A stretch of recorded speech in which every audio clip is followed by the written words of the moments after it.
Look, I've played a lot of games. I have also spent a lot of time trying to build them. And very rarely does a game make me feel both emotions at the same time. Like genuinely moved as a player and genuinely humbled as a developer. Outer Wilds did that. A team that was almost invisible built a solar system that breathes.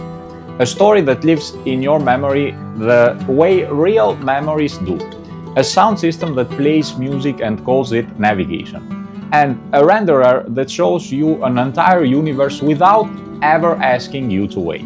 By the end of this video, you're going to understand why Outer Wilds is not just a great game. It is one of the most technically ambitious indie projects ever shipped.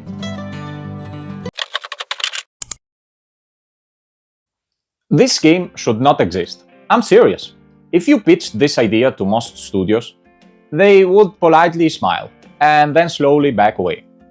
A fully simulated solar system where every planet moves in real time, has its own gravity, can break apart, collapse and interact with other planets. And on top of that, the entire game is open from the start, with zero progression systems except knowledge. And yet Outer Wilds exists. Outer Wilds started as a student project, just a guy at university experimenting with ideas. The original goal was simple, and honestly kind of risky. Make a space exploration game where the only reason to explore is curiosity. No missions, no objectives, no markers, just learning. That alone is already dangerous design. But then they added something else, a solar system. Not a fake one, a real one.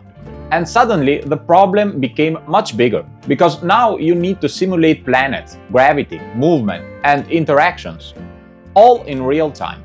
And they decided something very important early on. They didn't want to fake it. They explicitly said that if the game is about systems and truth, then nothing should be fake, which is a very cool idea, and also a terrible idea. The project evolved slowly, and not always smoothly. After winning awards as a student project, the team formed the studio and started expanding the game. At some point, a publisher stepped in and basically said, "This is great. Now redo a lot of it properly," which meant more time, more pressure, and more complexity. But that extra time allowed them to build something much deeper. Instead of a simple prototype, they created a system of interconnected mysteries. The structure was designed around big questions, and each question had multiple clues pointing to it, and even clues pointing to other clues. So the entire game became a web of information. And this is important, because Outer Wilds is not built around content. It is built around curiosity. Now, let's talk about the part that makes developers slightly uncomfortable.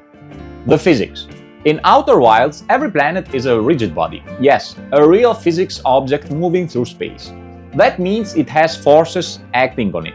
It moves, rotates, and interacts with other objects. And so does everything else. Your ship, debris, sand, water, everything. Nothing is just animated for show. It is all part of the simulation.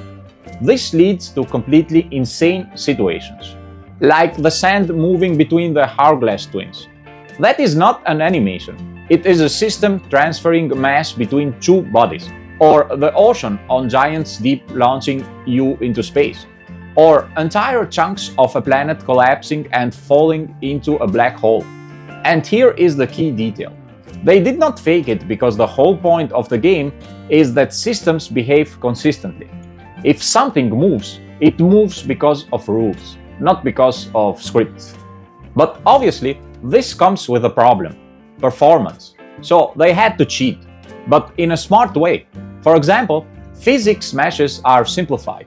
A complex object might look detailed visually, but its collision is just a simple shape.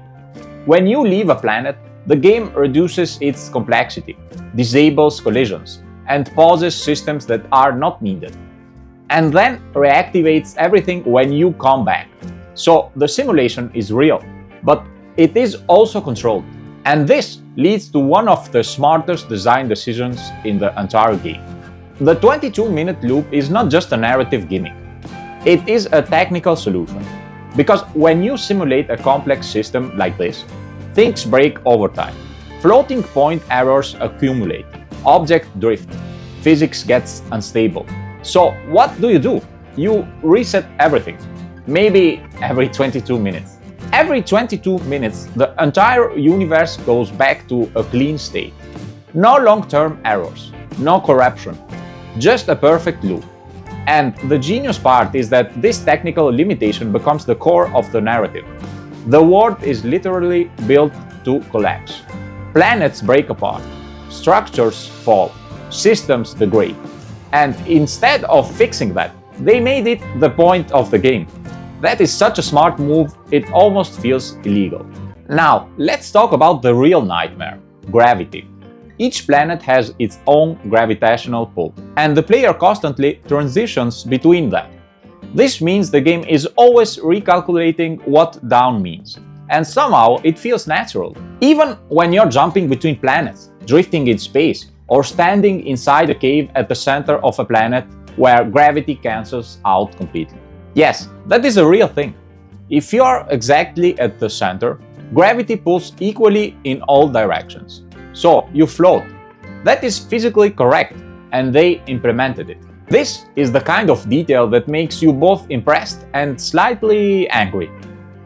Now, imagine building a story on top of all this, a completely non-linear story, where players can go everywhere at any time. This is dangerous, because the player can break your narrative, and Outer Wilds fully embraces that risk. You do not unlock abilities, you unlock understanding. The Nomai do not talk to you directly. Instead, you read fragments of conversations, like meeting notes, messages, discussions, and from that you reconstruct the story, piece by piece. But here is the genius part. The clues are designed to point to each other, forward, backward, sideways. So no matter where you start, you are always being guided, but never forced. And the developers had to fight against players' instincts. Because players are used to objectives. They expect goals. Outer Wilds removes that, and instead teaches you to follow curiosity, which is way harder than it sounds. Now, let's talk about something subtle but incredibly important: audio. In Outer Wilds, sound is not just atmosphere, it is guidance. Music changes depending on where you are. If you enter an important location, like a Nomai ruin, the music shifts. For example, a piano fades in, signaling that something matters here. Even silence is used intentionally. In space, sometimes you only hear your breathing, and that makes everything feel more isolated, more real. And then there is the signal system. You can track characters by their instruments. Sound becomes navigation. And later, all these musical elements come together into a single emotional moment.